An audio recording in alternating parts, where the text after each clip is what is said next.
Assalamualaikum warahmatullahi wabarakatuh. Perkenalkan, nama saya Dion Shine Elton Putra Saribu dengan NIM 11000124130313. Saya mahasiswa dari mata kuliah Hukum Pelayanan Publik kelas K yang diampu oleh Bapak Dr. Kadek Cahya Susila Wibawa SHMH. Pada kesempatan ini saya akan mempresentasikan tugas dengan judul Keterbukaan Informasi Publik sebagai Pilar Pelayanan Publik, Temuan dan Rekomendasi dari Kasus Sumatera Selatan berdasarkan analisis artikel Public Information Disclosure and Adaptive Governance and Emerging Market Case karya Amrullah, Sobri, Andreas, Raniasa yang dipublikasikan pada tahun 2024. Sebagai latar belakang, keterbukaan informasi publik sebagai pilar pelayanan publik menjadi prasyarat bagi tata kelola pemerintahan yang akuntabel, partisipatif, dan responsif. Di era digital, akses informasi yang cepat dan andal memperkuat kemampuan masyarakat untuk mengawasi layanan publik, berpartisipasi dalam perumusan kebijakan, dan menuntut akuntabilitas penyelenggara negara. Kasus di Provinsi Sumatera Selatan menunjukkan bahwa meskipun terdapat komitmen formal, implementasi di lapangan masih terhambat oleh beberapa masalah. Kita perlu tahu betapa pentingnya keterbukaan informasi. Keterbukaan informasi sendiri merupakan bentuk pertanggungjawaban publik penyelenggara negara, di mana penyelenggara negara menjelaskan keputusan, tindakan, dan penggunaan anggaran sehingga publik dapat menilai kinerja dan memastikan pengelolaan sumber daya lebih transparan. Kemudian adanya keterlibatan masyarakat, di mana akses informasi memberi ruang bagi warga atau masyarakat untuk memberi masukan, ikut dalam diskusi, dan berkontribusi pada perumusan kebijakan sehingga kebijakan menjadi lebih relevan dan responsif untuk menjawab permasalahan-permasalahan yang ada di masyarakat itu sendiri. Kemudian ada kepercayaan masyarakat, di mana konsistensi dalam menyediakan data yang akurat, lengkap, dan tepat waktu membangun keyakinan warga bahwa layanan dan kebijakan dikelola secara profesional. Sehingga dengan adanya kepercayaan masyarakat, setiap ada keputusan penyelenggara negara, keputusan tersebut mendapat dukungan dari masyarakat itu sendiri. Selanjutnya kita masuk pada indikator kunci pelaksanaan keterbukaan informasi. Yang pertama ada ketepatan waktu. Informasi tersedia tepat saat dibutuhkan. Kedua ada kelengkapan. Informasi disajikan utuh. Ketiga ada keandalan. Sumber dan proses jelas dan dapat dilacak. Keempat ada akurasi. Data dan penjelasan bebas kesalahan. Angka konsisten antar dokumen dan ada mekanisme koreksi bila ditemukan kekeliruan. Kelima ada gaya komunikasi. Bahasa dan format disesuaikan untuk audiens yang berbeda.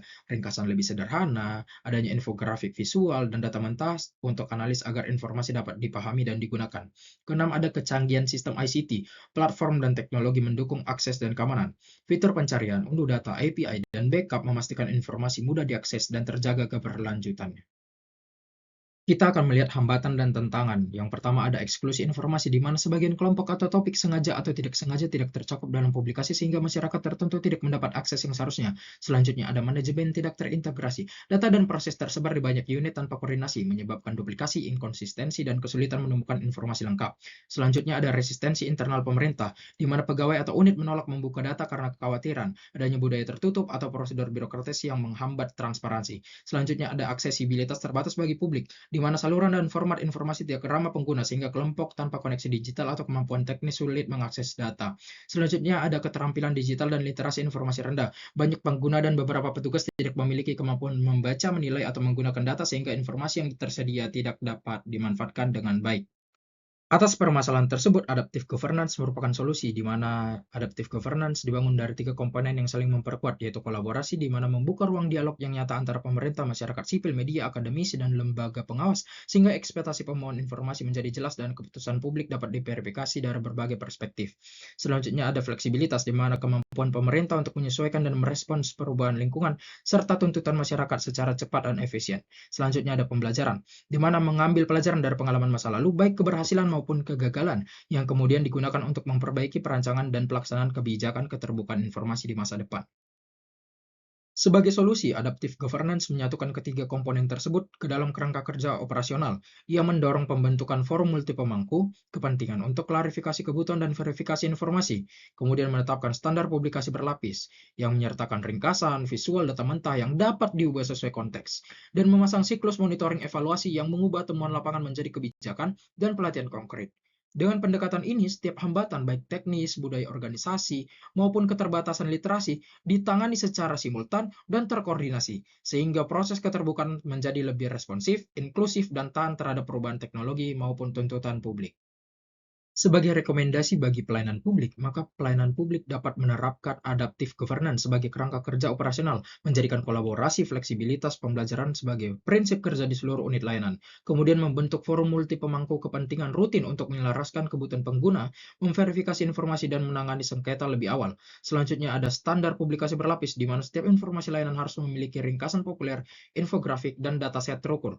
Selanjutnya ada memperkuat SOP respons dan jalur eskalasi. Tetapkan tenggat waktu, template jawaban, dan mekanisme eskalasi antar unit. Selanjutnya menjalankan siklus monitoring evaluasi dan pembelajaran. Kumpulkan data sengketa, umpan balik, dan hasil pilot untuk revisi SOP dan modul pelatihan. Kita masuk ke bagian kesimpulan. Dari keseluruhan pembahasan dapat ditegaskan bahwa keterbukaan ke informasi publik bukan sekadar kewajiban administratif, melainkan fondasi utama bagi pelayanan publik yang berkualitas. Hambatan yang muncul di lapangan menunjukkan perlunya pendekatan baru yang lebih adaptif. Melalui kerangka adaptive governance, pemerintah dan masyarakat dapat bersama-sama membangun sistem keterbukaan yang lebih inklusif, fleksibel, dan berkelanjutan. Kolaborasi lintas pemangku kepentingan, standar publikasi berlapis, serta siklus evaluasi yang konsisten akan memastikan bahwa keterbukaan informasi benar-benar menjadi pilar kepercayaan publik dan peningkatan kualitas layanan. Dengan demikian, keterbukaan informasi publik harus dipandang sebagai investasi jangka panjang untuk memperkuat akuntabilitas, memperkuat partisipasi, dan menjaga legitimasi penyelenggaraan negara di era digital. Demikian presentasi yang dapat saya sampaikan. Semoga materi yang saya sampaikan dapat memberikan pemahaman yang bermanfaat. Saya ucapkan terima kasih kepada Bapak Dr. Kadek Cahya Susila Wibawa SHMH selaku dosen pengampu, serta rekan-rekan yang telah menyimak. Wassalamualaikum warahmatullahi wabarakatuh.